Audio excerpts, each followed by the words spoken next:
Speaking. The Pacific Fleet has declined to make any comment on the Russian news, and that may well be the policy of most high-ranking military officers, on the record at least. Already, however, Admiral Nimitz has dispatched urgent word to all forces of our Pacific Fleet, notifying them that Russia is now our ally in the war against Japan. Most of us out here feel the staggering effects of this second terrific blow to Jap morale cannot fail to be evident soon. Just enough time has elapsed to give the Japs a chance to study over the damage caused by the use of only one of our amazing new atomic bombs. I saw the photographs myself of the almost unbelievable destruction caused in the Japanese city of Hiroshima by that single explosion. It's absolutely incredible. Have you got enough level now?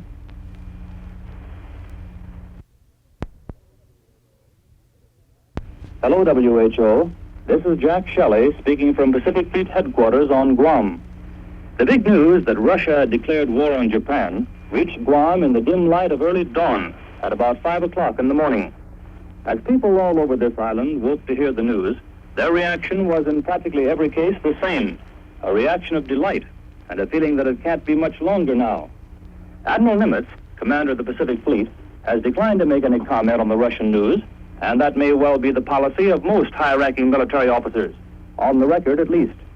Already, however, Admiral Nimitz has dispatched urgent word to all forces of our Pacific Fleet, notifying them that Russia is now our ally in the war against Japan. Most of us out here feel the staggering effects of this second terrific blow to Jap morale cannot fail to be evident soon. Just enough time has elapsed to give the Japs a chance to study over the damage caused by the use of only one of our amazing new atomic bombs. I saw the photographs myself of the almost unbelievable destruction caused in the Japanese city of Hiroshima by that single explosion. It's absolutely incredible. And now, with the Russian declaration of war, the second beautifully timed blow of the 1-2 punch has been landed. One of the first Iowa men I saw after the news reached Guam was Yeoman Third Class John William Rusk of Mount Ayr, who works in the press censorship section at Fleet headquarters. Rusk, who handles much of the war correspondence copy, was pretty happy. It's beginning to look like it might wind up before long, he said, and I'm ready to go home anytime. That was also the feeling of mailman Second Class Harold Snow from Villisca, Iowa, who's been overseas since last November.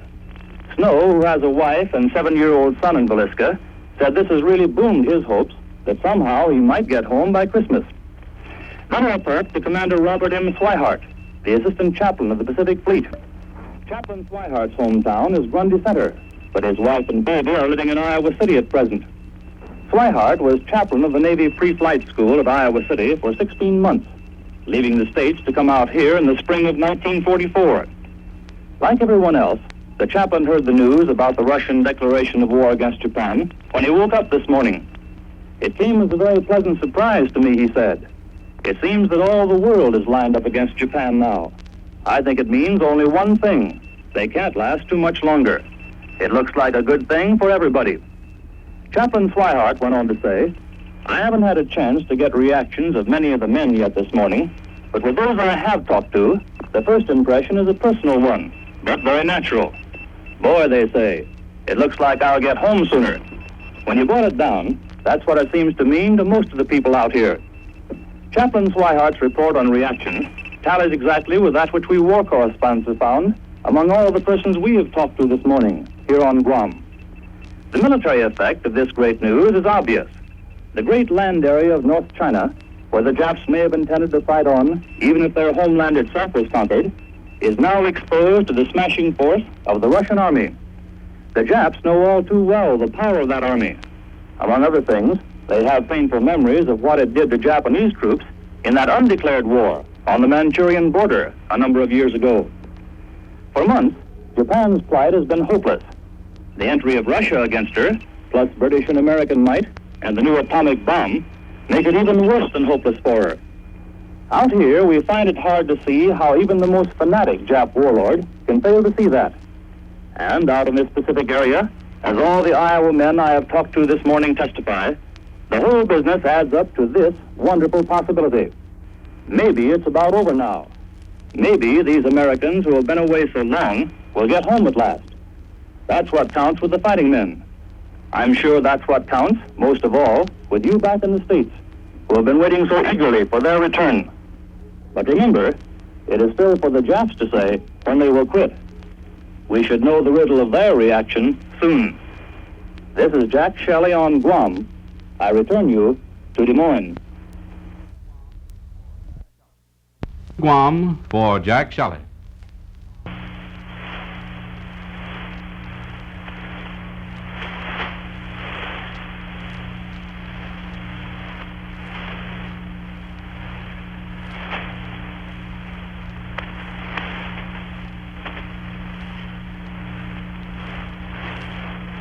This is Jack Shelley speaking from Pacific Fleet Headquarters on Guam. This is, incidentally, the first direct broadcast from Guam for the exclusive use of an individual radio station in the States. It's more than a little ironic, therefore, that its chief function must be to tell you that we correspondents here, on one of the islands from which the B-29s go out to Japan, are not able to add to your store of news about the biggest story of the war, the atomic bomb. We, too, have heard President Truman's announcement that a bomb more powerful than 20,000 tons of TNT has been dropped on the Japanese Army base at Hiroshima. We have heard that the Japanese radio was already hinting broadly at the terrific damage that must have been caused by the first combat use of the most terrible destructive force ever harnessed by man. We have heard about Secretary of War Stimson's report of the huge cloud of smoke and dust churned up by a power that staggers the imagination. We have heard these things, and we would like to do a good deal of talking ourselves. But under present policy, the only things we can say in a broadcast about the atomic bomb must be based on those reports which have come to us from the States. Washington says, so far at least, that everything about this almost incredible new weapon must be cleared from there. Thus, radio newsmen here must base their reports from Guam, about 1,000 miles from Tokyo, on the atomic bomb information that has been fed out to us from the mainland of America, at least 6,000 miles farther away. There are no people in the world who are more vitally interested than those out here in our Pacific fighting forces in the reports that one atomic bomb alone packs more power than 2,000 B-29s carrying a normal load of conventional explosives could deliver. There are no people whose very lives are more closely bound up with the possibility, as Secretary Stimson says, that this new weapon may prove to be a tremendous aid in shortening the war against Japan. Nowhere else on the globe is there a greater number of fighting men asking themselves the same half question that the sailor on President Truman's cruiser uttered when the chief executive told the crew about release of the first atomic bomb. Those words, "I guess I'll get home sooner now." You know as well as I do the tremendous flood of hope that this new weapon, so terrifying in its possibilities, may prove to be a means of bringing to a speedy end the most bitter war of all time. We most certainly feel that flood tide of human emotion out here on Guam, even at this hour of a little past 3:30 Wednesday morning, our time. We most certainly wish we could talk some more about it. Perhaps we will be able to later if the policy changes. Until then, we hope you'll understand why the scores of correspondents on Guam, the nerve center of the Pacific, are so strangely and so unhappily silent. This is Jack Shelley at Pacific Fleet Headquarters on Guam. I return you to WHO in Des Moines. This is the NBC newsroom in New York. Flash, Washington. President Truman has just announced that Japan has accepted the surrender terms of the Allies.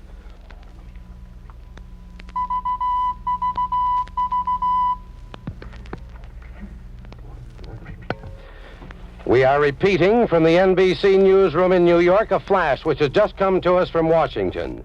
President Truman has just announced that Japan has accepted the surrender terms of the Allies. That is all we have at this moment from Washington, but the details will be along in any moment, and we will be passing them on to you just as soon as they arrive. This is the big moment that we have all been waiting for. This is the end of the war. Japan has surrendered. Japan has accepted our terms. And that means that His Imperial Royal Highness, the little man with spectacles in the Imperial Palace in Tokyo, now will be our puppet. He will take orders from an Allied Supreme Commander. Who that Allied Supreme Commander is, who he will be, we do not yet know. There are rumors, reports, speculation that that man will be either Chief of Staff Marshal or possibly General MacArthur, our commander in the Pacific. There's also a possibility it might be Admiral Nimitz. Those are the three names that have been mentioned. But one thing we do know. We do know that the war is over, for Japan has accepted the surrender terms of the Allies. Of course, it'll take a little time for the formalities to be gone over with. Now, just one moment, please.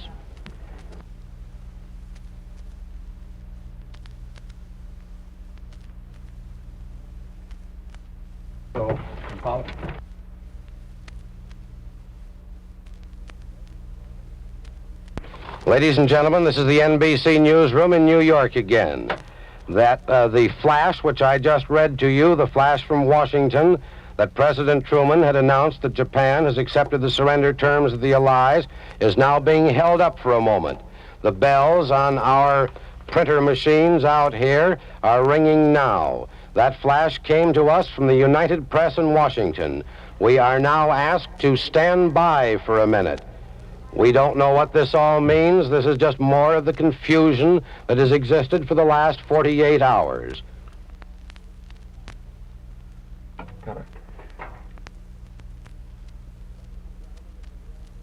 Ladies and gentlemen, this is the NBC newsroom in New York again. I am going out now. I'm going to leave you for a moment and go out to these printers and find out, if I can, what this is all about. The printers have gone silent. There was a flash from the United Press in Washington that Truman had announced that Japan had accepted our surrender terms, which would mean the end of the war. And then the bells rang and we were told to hold up that flash. Now, I will leave you for a moment. I assure you we'll be back just the very second we can give you any exact, specific information. We're passing this news on to you just as fast as it comes to us. And now, just a moment, please. Tell him I can't make Again. Ladies and gentlemen, the NBC newsroom in New York again. We have now contacted our NBC reporters in Washington. They have told us that President Truman has not yet officially announced the news which has been read to you just a minute ago from Washington, a United Press flash, that Japan had accepted the surrender terms of the Allies. Our NBC reporters say that that is not yet official. This is more of the confusion that we've had, as I've said, for the last 48 hours. We'll have to stand by for just a few moments now and get this all straightened out. Maybe it's true, maybe it isn't, but apparently it has not yet been officially announced. We have that from our own NBC reporters who are in the White House and who are standing by there, ready to give the news to us just the minute that it is official. This may be just another case of somebody jumping the gun, or it may be all right.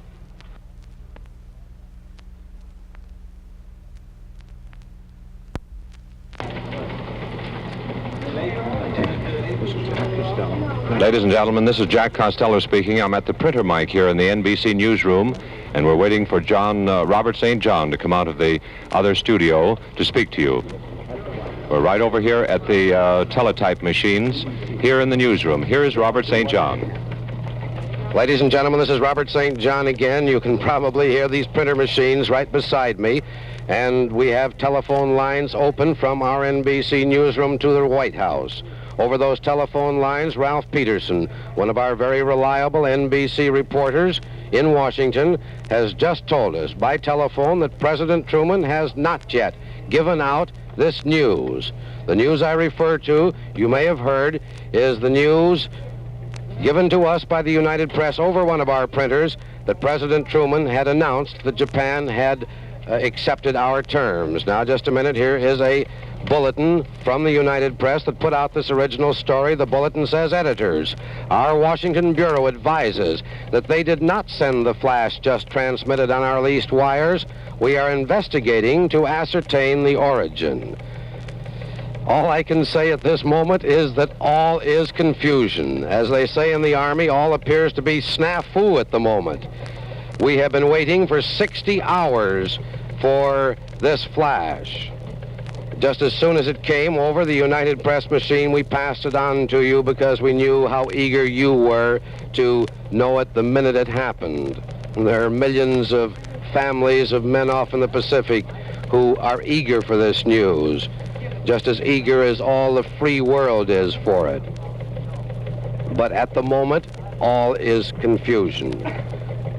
There had been no intimation up until the time this flash came that it would be coming so fast. The last story we had from Washington was that the announcement would be made simultaneously in the 4 major allied capitals of the world, in London, Washington, Chongqing, and Moscow. Now, obviously, there hasn't been time for such a story to be transmitted to the 3 other capitals and to be announced. In just a moment now, please. Now here, let me read it to you just as it came over our machines.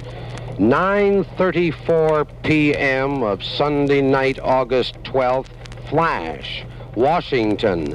Japan accepts surrender terms of the Allies. 9:36 p.m., flash, editors, hold up that flash. 9:40 p.m., these are all from the United Press. 9:40 p.m., bulletin, editors, our Washington Bureau advises they did not send the flash, just transmitted on our leased wires. We are investigating to ascertain the origin. And that is the story of this weird little drama that is being played against the horrible background of war. A drama that is bringing joy and then heartbreak and sadness to people all over America tonight. It's tragic that such a thing should happen at a moment like this in the midst of such a serious human drama. But that is what's happened. You remember what happened on VE Day, the confusion there was then. We can all hope that the flash we have just received from the United Press, in which the United Press has now retracted, will turn out to be like that VE Day flash, that it will turn out eventually to be correct. But whether it does or not, we can't tell, and we have as yet no explanation of how all this happened. And so we will continue our long vigil over the telephones, over the machines that bring us radio reports and news reports, our vigil, our wait for that flash that is so important to all of us. Just one moment now, please.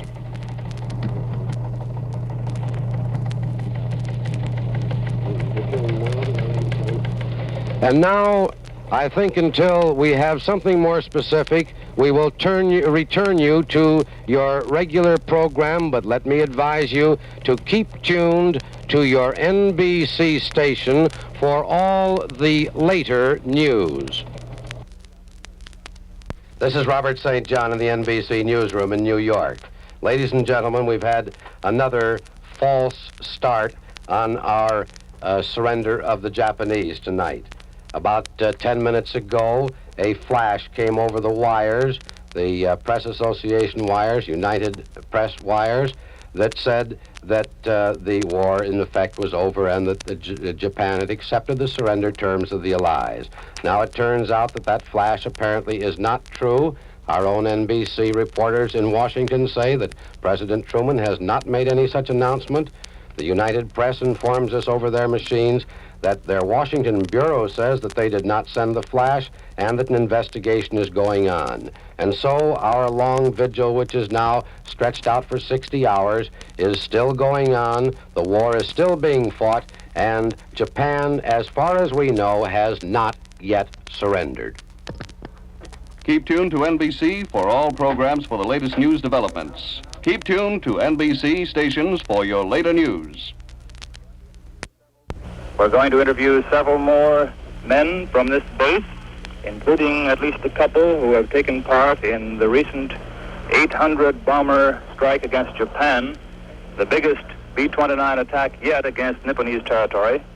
And those men have just returned from their flight and are going to talk to us about it. The first man to be interviewed in this series is First Lieutenant Harold Leffler of Grundy Center, Iowa. Lieutenant Leffler, you are flying a plane, aren't you, that is pretty appropriate for a man from Grundy Center? That's right. My ship is named the City of Grundy Center. I think people back in Grundy Center will get quite a kick out of knowing that you're flying a plane named after their city, and that the city of Grundy Center was over Japan, dropping its bombs in this biggest of all strikes by B-29s yet against enemy territory. Why don't you tell us a little bit about this mission? What one was it for you? It was number 29 for me, number 32 for my crew. And I believe it is also number 32 for the ship, the City of Grundy Center, isn't it? That's correct. You've had 29, I believe you said? That's right. How was this particular mission? This mission, I'd say, was typical of the incendiary raids we've had the last couple of months. It was pretty routine, not much flak, very few fighters, and pretty easy all the way. Could you observe the results of your bombing over your target? It was pretty clear over the target, very thin cloud cover, and we could see the fires burning very well. Wonder if you tell our listeners what particular target you struck with your plane, the City of Grundy Center. We struck the city of Mito, north of Tokyo. And that run took you about how long from takeoff time last night until you got back this morning? Just short of 15 hours total. Is that a pretty tiring proposition? You piloted that plane, did you, most of the way? Well, not really. It was the automatic pilot that did most of the work. We just set it up and let it fly for 16 monotonous hours, or 15 rather. 15 hours, and the automatic pilot really does do a lot of the chores for you, does it? That's right. It takes a lot of work off our hands. We should tell the folks who your parents are back there in Grundy Center, Lieutenant Leffler. John Leffler and my mother, Mrs. John Leffler, in Grundy Center. And would you like to say just a word about how you feel now that you're back from this trip? Well, all I can say is there aren't very many more to go, and I'll be sailing for home very soon. They'll be mighty glad to hear that back there, I know. Our thanks to First Lieutenant Hal Leffler of Grundy Center, Iowa, who piloted the City of Grundy Center over Mito, Japan, in this big 800-plane raid. Now, standing on our left, we're going to hear from First Lieutenant Robert J. Weiss, a navigator from Burlington, Iowa. Lieutenant Weiss, how many missions did this make for you over Japan? Last night's mission made number 25 for me. And do you have pretty much the same thing to report that most of these other boys do, that the mission was not too unusual? That's right. It was just like all the rest of them, just go up there and burn the town out.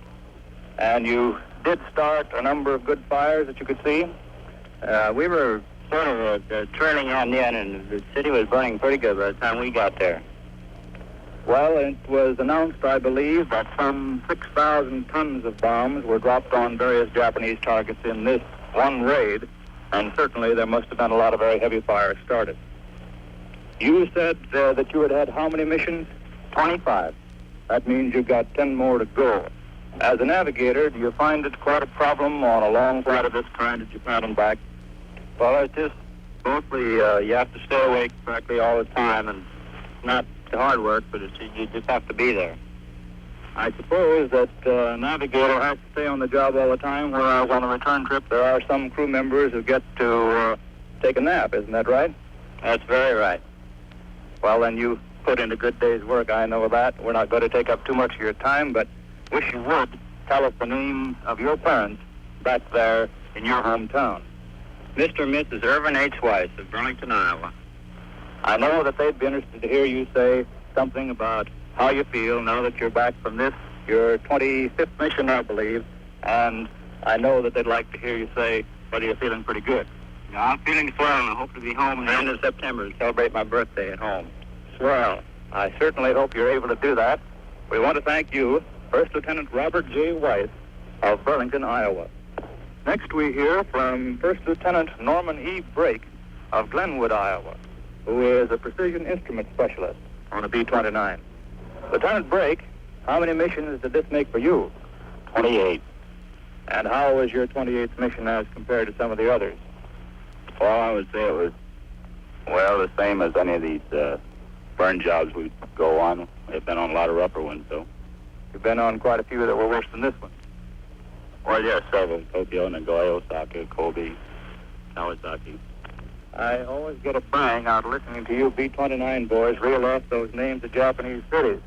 I've been trying to do it for years, and I think you fellas have got it down a lot better than I ever will have. How do you learn them? Well, in 15 hours, you kind of study over these targets. Why, you know the names pretty well. I'll bet you do. You learn them the hard way, and that's right. What are your parents' names back there in Glenwood? Her names are Mr. and Mrs. Ernest Brake, Glenwood, Iowa. How long has it been since you saw them? I saw them last Christmas, the last time. I see. I know they'd like to hear you say a word about how you're feeling this morning now that you're back from this big B-29 raid on Japan. I'm feeling fine. Nothing wrong. A little sleep won't fix. And I know you're going to get that sleep just as soon as I let you get away from here. So we're going to let you go on your way. We want to say thanks to First Lieutenant Norman E. Brake of Glenwood, Iowa. And to wind up this series of interviews, we're going to hear from a flight surgeon from Iowa who is attached to this bomb group in whose interrogation room we've been carrying on these interviews for the last several minutes. He is Major David F. Shaw of Britt, Iowa. Major Shaw, how long have you been a flight surgeon with the B-29 boys? 18 months. 18 months. And how long have you been out in this part of the Pacific? 6 months. 6 months. Did you practice there in Britt for some time before entering the Army? 11 years. 11 years. I wonder if you'd tell us, because I'm quite sure that a good many of our listeners back there may not be familiar with it, just what are the general duties of a flight surgeon with a flying outfit like this? General medical duties of a medical officer, plus that of keeping these boys flying and completing their mission. Do you have very much trouble keeping them flying, or is it the other way around? It's the other way around. We have to watch the boys that they do not fly when they should not. In other words, they're pretty eager to go up, and sometimes I suppose you have a little trouble persuading them that they oughtn't to go. That is right. Do you have family back there in Iowa, Doctor? Yes, sir. And where is your family? Salt Lake, Iowa, at the present. Your wife is there, and do you have any children? I have 2 children. Wonder if you'd like to say, because I know it's been a long time since I heard your voice, wonder if you'd like to tell them how things are going for you out here on Guam. They're going fine. And I know your folks back there are going to be glad to hear you say that. And it's been a great pleasure to us to have had the privilege to interview the flight surgeon of this bomb group out here on Guam, one of the great B-29 bases from which our flyers are going out to bomb Japan. Thanks to Major David F. Shaw of Britt, Iowa.